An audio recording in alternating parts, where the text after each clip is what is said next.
Hello everyone. Welcome to my channel. Today is the day 1 of Neetpg 2026 preparation. As said, we'll start today with psychiatry.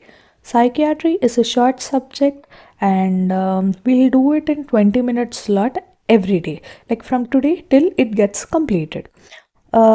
Basically, NEET PG psychiatry consists of around 5 to 6 questions.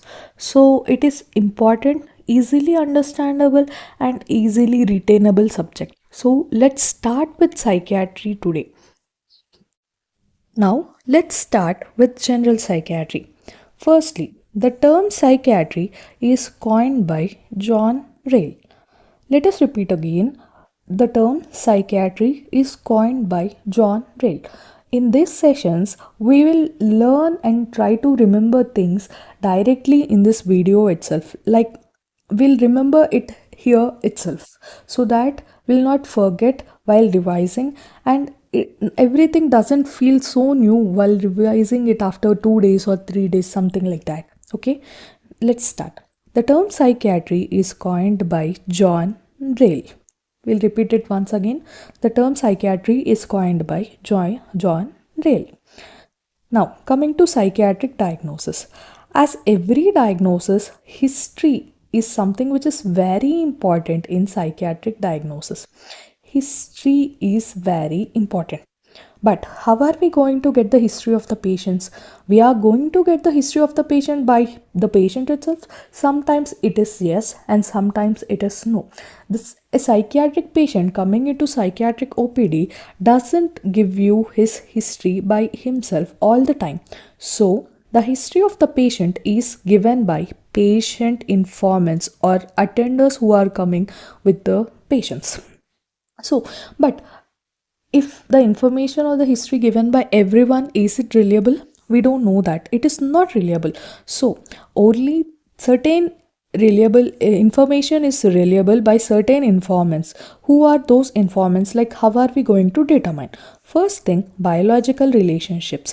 In biological relationship, like mother, father, or siblings who is staying with the patient, will get to know more about the patient and patient complaints, like patient behavior and everything, which is very important in psychiatric disorders.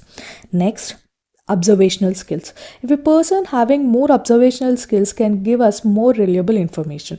Next, duration of the stay with the patients. Duration is also very important. If a relative, even though he is a relative of the patient who is coming and seeing him for 1-2 days, doesn't know about the patient, person who is staying with the patient through a long period of time gives more reliable information than the person who comes for 1-2 days and stay. Then relationships, it is very obvious. Then intellectuality. If the informant is intellectually disabled or something like that, cannot give correct information. Then degree of concern regarding the patient. If the informant doesn't have any concern regarding the patient, then the information may not be so reliable. Remember, once again we'll do this.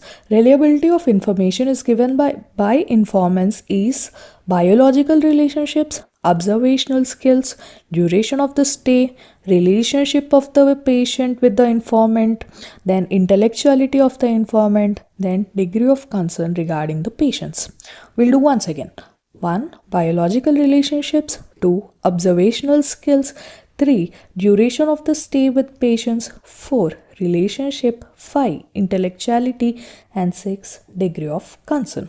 Okay, there is nothing to mug up in this. It is just using our general knowledge. Next, chief complaints. Next, history of presenting illness, past psychiatric and medical history. This past psychiatric and medical history is very, very, very important. Psychiatric conditions can recur. Then family history. In psychiatry, family history is also something which is very important. Psychiatric conditions runs down in the family, so it is very important. Coming to personal history. What are all the personal history we'll ask from a patient or psychiatric informant? First, perinatal history. Perinatal history consists of natal history, antenatal history, and postnatal history. Then childhood history, then educational history, then play history, puberty history, menstrual and obstetric history, occupational history, marital and sexual history, and substance abuse. We'll do it once again. See, there is nothing to mug up in this. It is just every history of the every life event which is possible. See, perinatal, when the baby is in the womb, antenatal, natal, and postnatal, like right after the birth, natal and postnatal. Then after the baby is born, it is childhood history, like milestones are achieved or not, like social anxiety development and all. Then educational history is important to determine things like neurodivergent conditions and neurodevelopmental disorders like autism and all, low IQ, autism, etc. Then play history is also very important. Pubertal history, after that, after like puberty, menstrual and obstetric history. After that, obviously it is occupational history. Occupational psychiatric disorders are more common these days. Then marital and sexual history, and substance abuse. This substance abuse here is really important. Substance abuse history is really important. Okay, now let's, after history taking, generally in every subject, we'll just go with examination. So in psychiatry, we'll go with mental status examination. Mental status examination. In that, firstly, we'll see about appearance. In appearance, first thing, obviously, it is dressing, like how the patient is dressed. He is well maintained, neat, or shabby, or overly dressed, or underly dressed, etc. etc. With that, we can just guess what type of disorders is going through, or so we can. Then built. In built, asthenic built is small, slim, and tall. It can be seen in schizophrenia. Then picnic built means person who are short and stout. It is seen in mood disorders. Then eye contact. In persons with depression, mostly downcast eyes are seen. Then autism. In autism, poor eye contact is maintained due to socially not comfortable or social anxiety, autistic things. Then rapport doesn't depressant, like in depression persons, like persons with depressions, they doesn't maintain rapport with persons.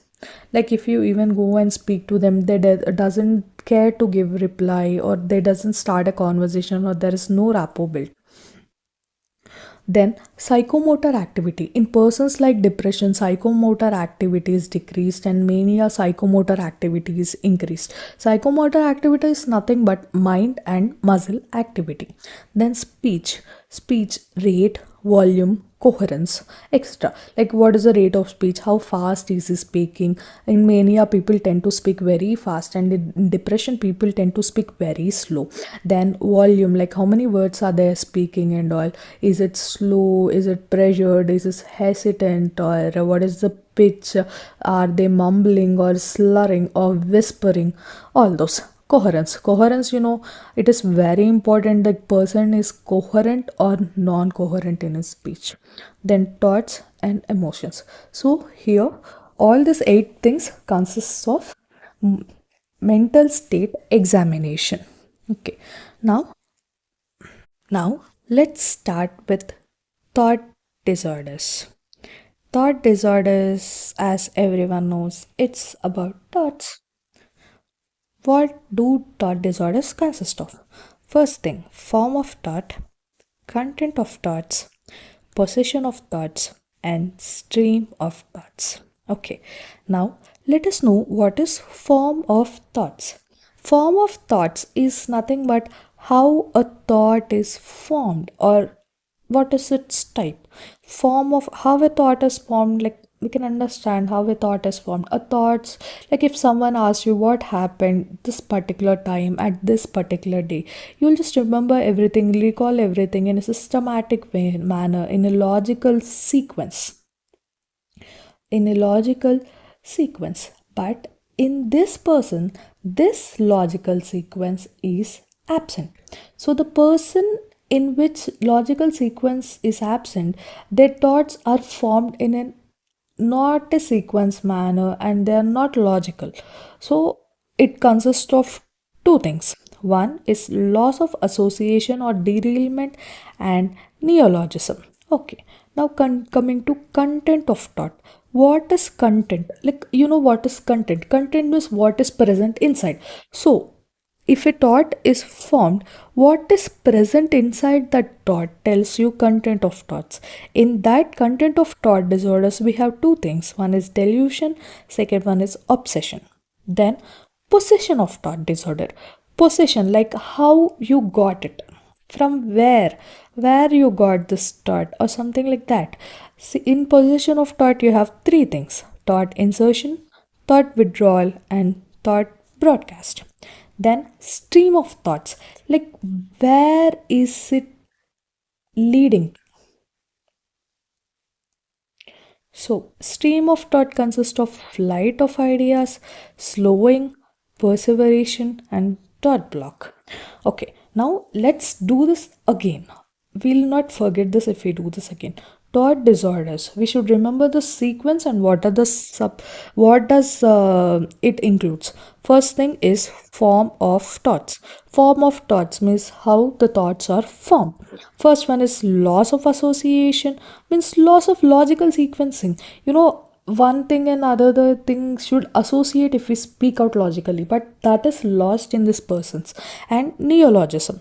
Second one is content of thoughts, what is present in that thoughts. Disorders consist of delusion and obsessions.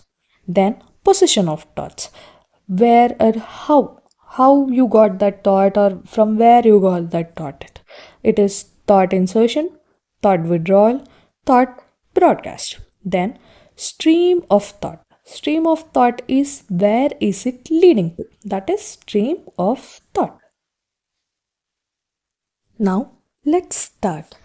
Normal thought consists of logical sequence. We have already discussed this. Like normal thought consists of logical sequence which goes from A to B to C to D. What I mean to tell is, if you think of something like what happened at this particular time, like what you have done during 7 to 8 p.m.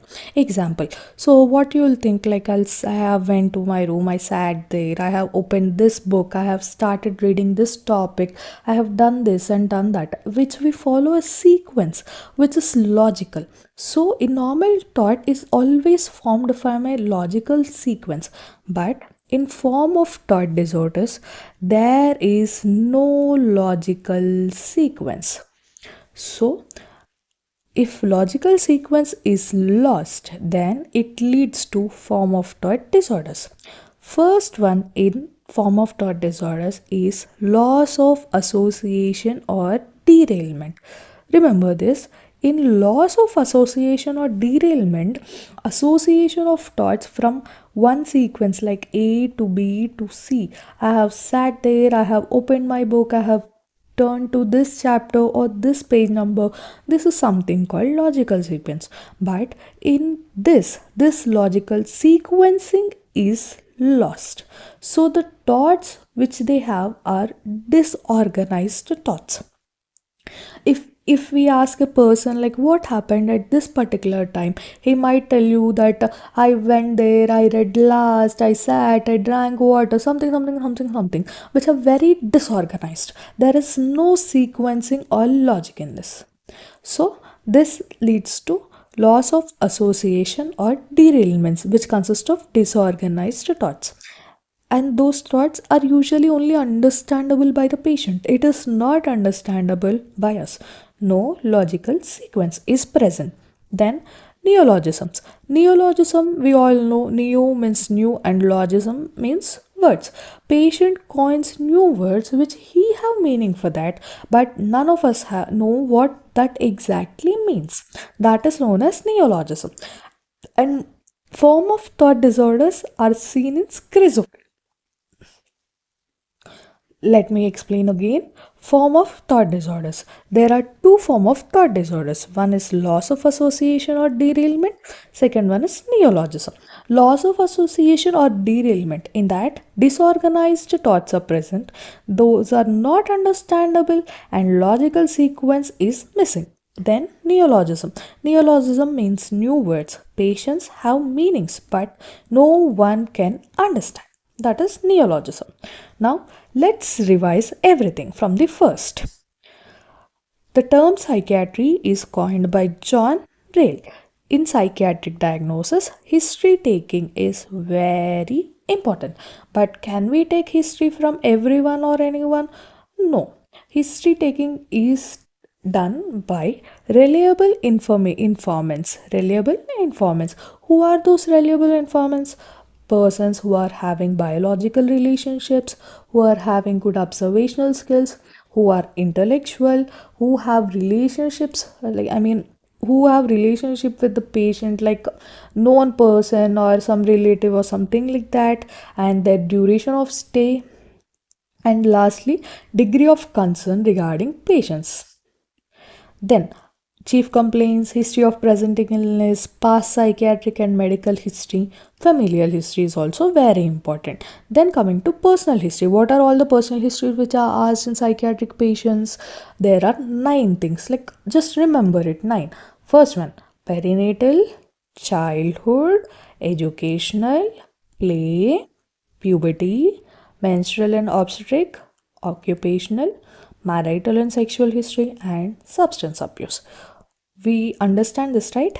Perinatal, in the womb, before birth, after, right after the birth, then childhood, when the infant becomes child, then when he goes to school, then he starts playing, then when he become a teenager or he attain puberty, then menstrual and obstetric history, then when he gets a job, occupational history, then marital and sexual history, then substance abuse. The substance abuse is very, very, very important.